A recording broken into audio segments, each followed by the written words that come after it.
ഓരോരുത്തർക്കും സംസ്ഥാന ജലഗതാഗത വകുപ്പിന്റെ പേരിലുള്ള ഊഷ്മളമായ സ്വാഗതം. കൈയ്യടി എന്തിനാണെന്നറിയോ?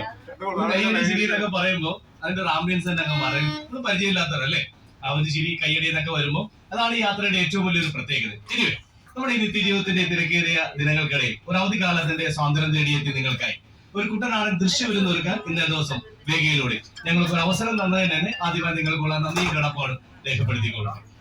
നാം ഇന്ന് ഇവിടുന്ന് ആരംഭിച്ചിരിക്കുന്ന ഏകദേശം ഒരു 5 മണിക്കൂർ കൊണ്ട് 50 കിലോമീറ്ററോളം ചുറ്റിക്കാണുന്ന ഹൗസ് ബോട്ട് യാത്രകളിൽ നിന്ന് വ്യത്യസ്തമായ ഈ എളിയ വേഗയെ കുറിച്ച് 2 വാക്ക് ആദ്യമായി തന്നെ നിങ്ങൾക്കായി പകർന്നുകൊള്ളട്ടെ.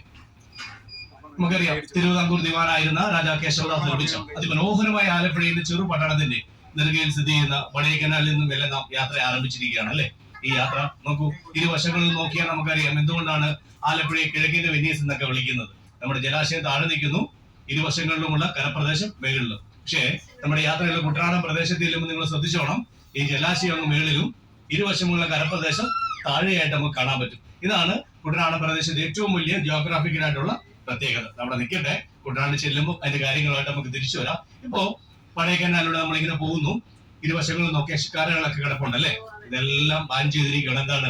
ഈ കാലാവസ്ഥയുടെ പ്രശ്നം കൊണ്ട്. എന്നിരുന്നാലും വേഗ യാത്ര പോകുമെന്ന് പറഞ്ഞാൽ ലോകത്തിന് നിലവാരമുള്ള ഒരു വാഹനം ആയതുകൊണ്ടായിരിക്കാം ഇതിന് നമുക്ക് ഓടാൻ പെർമിഷൻ കിട്ടിയത്. എനിവേ, ഈ പ്രസ്ഥാനം തെരഞ്ഞെടുത്തതിന് ഇവിടെ എത്തിയതിനും ആദ്യമായി തന്നെ കേരള സർക്കാരിന് വേണ്ടിയും സംസ്ഥാന ജലഗതാഗത വകുപ്പിലെ ജീവനക്കാരായ ഞങ്ങൾക്ക് ഓരോരുത്തർക്കും വേണ്ടിയുള്ള നന്ദിയും കടപ്പാടും രേഖപ്പെടുത്തിക്കൊണ്ട് മെല്ലെ യാത്ര മുന്നോട്ട് പോകുമ്പോൾ വടേക്കനാൽ താണ്ടി നാം എത്തിച്ചേരുന്നതാണ് ലോകപ്രസിദ്ധമായ നെഹ്റു ട്രോഫി ജലമേള അരങ്ങേറുന്ന ആ പുന്നമടക്കായലിലെ വിരുമാറിലേക്ക്.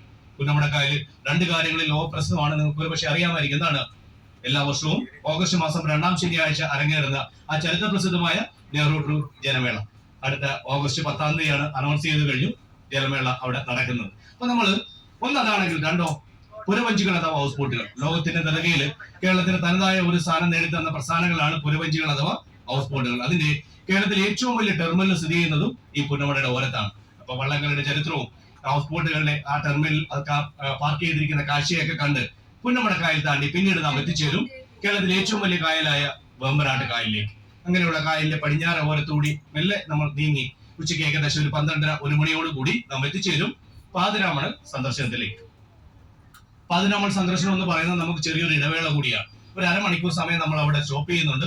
ആ സമയത്ത് നിങ്ങൾക്കൊന്ന് ഇറങ്ങി ആ ദ്വീപിന്റെ മനോഹാരിതയെ കണ്ട് തിരിച്ചു വരുമ്പോഴാണ് കുടുംബശ്രീ ചേച്ചിമാരുടെ നേതൃത്വത്തിൽ ഉച്ചഭക്ഷണമൊക്കെ ഇവിടെ സെർവ് ചെയ്യുന്നത്. പൈസ കൊടുക്കണം കേട്ടോ, ടിക്കറ്റ് ചാർജുമായിട്ട് യാതൊരു ബന്ധവുമില്ല. ചേച്ചിമാരാണ് അത് നേരിട്ടത് കണ്ടക്ട് ചെയ്യുന്നത്. എനിവേ, ആ ദ്വീപ് സന്ദർശനവും ഉച്ചഭക്ഷണമൊക്കെ പൂർത്തിയാക്കി പുനരാരംഭിക്കുന്ന നമ്മുടെ യാത്ര പിന്നീട് നാം പോകുന്നതോ രാവിലെ കായലിന്റെ പടിഞ്ഞാറ് തീരത്തൂടെയാണ് സഞ്ചരിച്ചെങ്കിൽ ഉച്ച കഴിഞ്ഞ് നേരെ കായലിന്റെ വീതിയേറിയ പ്രദേശം താണ്ടി നമ്മൾ കിഴക്കേ തീരത്തെത്തും. അതാണ് ലോകപ്രസിദ്ധമായ മറ്റൊരു വിനോദസഞ്ചാര കേന്ദ്രം കുമരകം. കുമരകം എന്താണ് നമ്മൾ കേട്ടിട്ടുള്ളത്? റിസോർട്ടുകളുടെ ഒരു പ്രദേശം തന്നെ അല്ലെ. താജു, റാഡിസൺ, കാസിനോ തുടങ്ങിയ ഇന്റർനാഷണൽ ഗ്രൂപ്പുകൾ ഉൾപ്പെടെ ഏകദേശം ഒരു 30-35ഓളം റിസോർട്ടുകൾ കുമരകത്തിന്റെ തീരങ്ങളിലുണ്ട്. അപ്പൊ ആ റിസോർട്ടുകളുടെ ഭംഗിയും പിന്നെയോ കുമരകം എന്ന കൊച്ചു ഗ്രാമത്തിന്റെ ഗ്രാമീണ സൗന്ദര്യമൊക്കെ ആസ്വദിച്ച് യാത്രയുടെ അവസാന ഘട്ടം നാം എത്തിച്ചേരും യൂറോപ്പിലെ ഹോളണ്ടിലെ ആംസ്റ്റർഡാമിലല്ല, അത് കഴിഞ്ഞാൽ അതേപോലൊരു സ്ഥലമുള്ളത് നമ്മുടെ കൊച്ചു നെല്ലറയാണ്. അതാണ് കുട്ടനാട്. അതാണ് ഞാൻ സൂചിപ്പിച്ചത്. ജലാശയം മേളിലും കരപ്രദേശം താഴെയാക്കിയിട്ട് നമുക്ക് കാണാൻ സാധിക്കും. അവിടെ ചെല്ലുമ്പോൾ കുട്ടനാടൻ കാർഷിക രീതികളും നെൽവയലുകളും കുട്ടനാടിന്റെ ആ ഭൂമിശാസ്ത്രപരമായ പ്രത്യേകതകളൊക്കെ കണ്ടും കേട്ടും യാത്രയുടെ അവസാന ഘട്ടം പമ്പയാറിന്റെ വിരുമാറിലൂടെയൊക്കെ നീങ്ങി 5 മണിക്കൂർ കൊണ്ട് ഒരിക്കൽ കൂടി 50 കിലോമീറ്റർ സഞ്ചരിച്ച് തിരിച്ചു വരുന്ന കേരള സർക്കാരിന്റെ കീഴിലുള്ള ലോകോത്തര നിലവാരമുള്ള ഒരു വാഹനം. നോക്കൂ, നിങ്ങളെപ്പോൾ ഒരു സഞ്ചാരി ആലപ്പുഴയിൽ എത്തിയാൽ ശിക്കാരകളിലോ ഹൗസ് ബോട്ടിലൊക്കെ ഒരു ദിവസം ചെലവഴിച്ചാൽ എന്താണ്? ആലപ്പുഴയും പ്രാന്തപ്രദേശങ്ങളും മാത്രം കാണുമ്പോൾ അതിൽ നിന്ന് വ്യത്യാസമായി നമ്മുടെ വേഗ ആലപ്പുഴയും പാതിരാമണലും കുമരവും കുട്ടനാടൻ ബാക്ക് വാട്ടേഴ്സും കണ്ട് 50 കിലോമീറ്ററോളം ചുറ്റി വരുന്നു എന്നുള്ളത് വേഗയുടെ ഏറ്റവും വലിയ പ്രത്യേകതയാണെങ്കിൽ ഈ വേഗയാക്കിയത് 3 വർഷം കൊണ്ട് നമുക്ക് എല്ലാവരും സമൂഹത്തിന്റെ വിവിധ തലത്തിലുള്ള ആളുകൾ, ജാതിക്കും മതത്തിനും അല്ലെ, സമ്പന്നോ ദരിദ്രനോ വ്യത്യാസമായി എല്ലാവരും കൂടെ ഒത്തുകൂടുന്നു എന്നുള്ളത് വേഗയുടെ ഏറ്റവും വലിയ പ്രത്യേകതയാണ്. എന്റർടൈൻമെന്റ് സെക്ഷനും അല്ലെ ഡാൻസും ഒക്കെ ആയിട്ട് കാഴ്ചകൾക്കപ്പുറം ഇത് മനുഷ്യത്വത്തിന്റെയും സഹോദരത്തിന്റെയും ഒരു കൂട്ടായ്മയുടെ പ്രതീകമായി വേഗം മാറി.